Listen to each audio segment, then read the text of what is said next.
జాతీయవాద జర్నలిజానికి అసలైన వేదిక నేషనలిస్ట్ హబ్ ని సబ్స్క్రైబ్ చేసుకోండి. నోటిఫికేషన్స్ కోసం బెల్ ఐకాన్ పై క్లిక్ చేయండి. సరే, ఇప్పుడు మీరు చెప్పిన నంబర్లోకి ఇవన్నీ ఉండగా కూడా ఇప్పుడు లైక్ నేను వైజాగ్ది మళ్ళీ తీస్తాను సార్. క్యాప్టివ్ మైనింగ్ విషయంలో అక్కడ దానికి కావాలని ఇవ్వలేదు అని అంటే ప్రభుత్వ రంగ సంస్థలైనటువంటి వాటికి ఇచ్చేయచ్చు కదా అనే ఒక వాదన ఉంది కదా. అసలు ఎంత ప్రక్రియ అవసరమా అని, ఎందుకు ప్రక్రియ? ఇప్పుడు మీకు ఒక విషయం చెప్తున్నాను. ఎందుకు ప్రక్రియ అంటే, ఇప్పుడు ప్రైవేట్ రంగంలో ప్రభుత్వానికే మొత్తం ఇస్తున్నాం అనుకోండి, ఫ్రీగా ఇచ్చేస్తున్నాం. కానీ అది మొదట అంతా పబ్లిక్ సెక్టరే ఉండింది ఎక్కువగా, మేజర్గా. అండ్ దేశ అవసరాల కోసమని మొదటి పాలసీ స్టార్ట్ చేసినప్పుడు కూడా మీరు అప్లై చేసుకోండి ఇస్తాము అన్నారు. ఇప్పుడు ఉన్న వాటి ఉనికి అట్లాగే కొనసాగించడానికి రాష్ట్ర ప్రభుత్వాలు ఎవరివైతే ఉన్నాయో ఈ పబ్లిక్ సెక్టర్ యూనిట్స్, ఏ రాష్ట్రాన్ని మీరు అప్లై చేయండి, మేము ఎలకేట్ చేస్తామన్నారు. అది ఆ చట్టంలోనే ఉంది. దానికే బీఆర్ఎస్ ఓటేసింది. కానీ ఈరోజు మీరు ఫర్ ఎగ్జాంపుల్ ఇప్పుడు సింగరేణియే ఉందనుకోండి, ఆర్ ఇంకేదైనా కానీ ప్రభుత్వ రంగ సంస్థ ఉంది. ప్రభుత్వ రంగ సంస్థకేమో రాయల్టీ కట్టాల్సిన అవసరం లేకుండా మీరు డైరెక్ట్గా ఎలకేట్ చేశారు. ప్రైవేట్ రంగ సంస్థకేమో నువ్వు 1000 రూపాయలు కట్టమంటున్నారు అనుకోండి, బిడ్డింగ్లో 1000 రూపాయలు దాదాపు కట్టాల్సి వస్తుంది అనుకోండి. ప్రైవేట్ రంగ సంస్థ ఫస్ట్ డేనే వాడు ఇదవుతుంది కదా, కష్టం అవుతుంది కదా, పోటీ పడలేడు కదా. అందుకని కొత్త ఇన్వెస్ట్మెంట్స్ అసలు రావు. మీరు అదే టన్ను తీస్తే మీకు 10,000 రూపాయలు ఖర్చు అయితే ఆయనకు 11,000 రూపాయలు ఖర్చు అవుతుంది. సో పోటీ పడలేడు కదా మీతోటి. మీకు 1000 రూపాయలు ఖర్చు అయితే ఆయనకు 2,000 ఖర్చు అవుతుంది. పోటీ పడలేడు కదా ప్రభుత్వ రంగ సంస్థలతో. సో అందరినీ ఒకే విధంగా, ఇప్పుడు ఇండియన్ ఎయిర్లైన్స్ ఉందండి, ఎయిర్ ఇండియా ఉంది.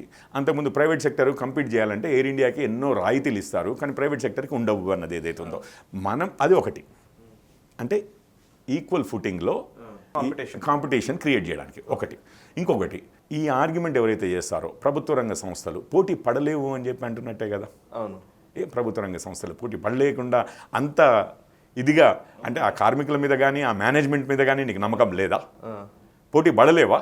మొత్తం మీద ఏ విధంగా ఎవరు చేసినా ప్రైవేట్ రంగమైనా పబ్లిక్ రంగమైనా ఈరోజు దేశానికి ఏమైందంటే, మనం కోళ్ళు బయట నుంచి ఆస్ట్రేలియా నుంచి మలేషియా నుంచి ఇంపోర్ట్ చేయవలసిన అవసరం వస్తుంది. మన దగ్గర గనులు విపరీతంగా ఉండి కూడా ఖనిజము మనం బయటి దేశాల నుంచి ఇంపోర్ట్ చేసుకోవాల్సిన పరిస్థితి. ఎందుకంటే మన ప్రభుత్వం దగ్గర అంత డబ్బులు లేదు ఇన్వెస్ట్ చేసి మొత్తం కోళ్ళు తీసుకురావడానికి. అందుకనే ఈ కోల్ పాలసీ వచ్చిన తర్వాత మల్టిపుల్ రేట్లు విపరీతంగా స్పీడ్గా కోల్ ప్రొడక్షన్ పెరుగుతోంది. అది విషయం అండి. ఓకే, అండ్ చివరిగా ఇప్పుడు ప్రైవేట్ పరము నిజానికి ఇప్పుడు ఈ ఆక్షన్ అనేది ఈ రోజు జరుగుతోందా? ఈ ఆక్షన్లోనే సింగరేణి ఫస్ట్ టైం పాల్గొంటుందా? సింగరేణి ఇంకొక విషయం, మన బీఆర్ఎస్ ప్రభుత్వం ఏం చేసిందంటే, మన రాష్ట్రంలో ఉన్న బొగ్గు గనులకు మాత్రము ఎప్పుడు కూడా అప్లై చేయలేదు. అంటే ఫ్రీగా ఎలకేట్ చేయమని మొదట, దాని తర్వాత బిడ్డింగ్లో పార్టిసిపేట్ చేయలేదు. కానీ నైని అని ఒక బ్లాక్ ఉందండి, న్యూ పాత్రపార ఇంకొకటి. ఈ నైని బ్లాక్ ఎక్కడుంది? ఒరిస్సాలో ఉంది. దానికి మాత్రం బిడ్డింగ్ చేశారు. ఎందుకు చేశారు? ఎందుకు అని అంటే, ప్రభుత్వం వారు ఏమనుకున్నారంటే, అది రాష్ట్రం బయట ఉంది కదా, మన సింగరేణి కార్మికులు ఉంటారు ఇక్కడనే. ఇప్పుడు ఉన్న 25 అండర్ గ్రౌండ్ గనులే కానివ్వండి, 20 ఓపెన్ క్యాస్ట్ మైన్సే కానివ్వండి, 21, 22 సంవత్సరాల్లో వాటి పక్కన ఇంకొక గని మనం తీసుకున్నాం అనుకోండి, బ్లాక్ తీసుకున్నాం అనుకోండి, అక్కడ బొగ్గు తీయాలి అని అంటే కార్మికులు ఏమంటారు? ప్రైవేట్ వాళ్ళకి ఇస్తామంటే ఒప్పుకోరు కదా, ఎంప్లాయ్మెంట్ క్రియేట్ చేయండి అని అంటారు. అదే ఒడిశాలో అంటే వీళ్ళ కంట్రోల్లో ఉండదు.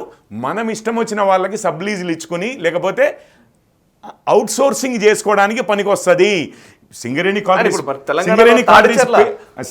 కాలరీస్ పేరు వాడుకుని బయటి రాష్ట్రాల్లో గనులు తెచ్చుకుంటే అది మనకు కావాల్సిన వాళ్ళకి ఇచ్చుకోవచ్చు మేనేజ్మెంట్కి అన్న దృక్పథంతో మన రాష్ట్రంలో ఉన్న వాటికి అప్లై చేయలేదు, ఇటు బిడ్ చేయలేదు.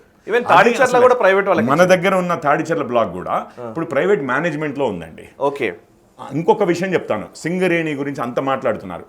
2014లో ఈ ప్రభుత్వం వచ్చిన రోజుకి 60,000కు పైగా ప్రభుత్వ అంటే పర్మనెంట్ ఎంప్లాయీస్ ఉండే సింగరేణి కాలరీస్లో. ఇప్పుడు 30,000 నుంచి 40,000 మధ్యలో ఉన్నారు.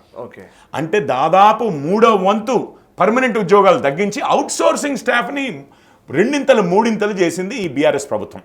వీరొచ్చి ఈరోజు ఇది మాట. అసలు ప్రైవేటైజ్ చేస్తున్నదే, షేర్ హోల్డింగ్ ఏమో ప్రభుత్వానిదే ఉంటుంది, కానీ ఆపరేట్ చేసే గనులు ఆపరేట్ చేసేది పని చేసే వాళ్ళని. వీళ్ళంతా ఎవరు? అవుట్ సోర్సింగ్ స్టాఫ్ అంటే ఏంది? వేరే కంపెనీకి ఇస్తారు, వాళ్ళు మనుషులు పంపిస్తారు, ప్రైవేట్ శక్తులు. అక్కడ తాడిచెర్ల బ్లాకే కదా, అది ప్రైవేట్ కంపెనీకే మేనేజ్మెంట్కి ఇచ్చారు.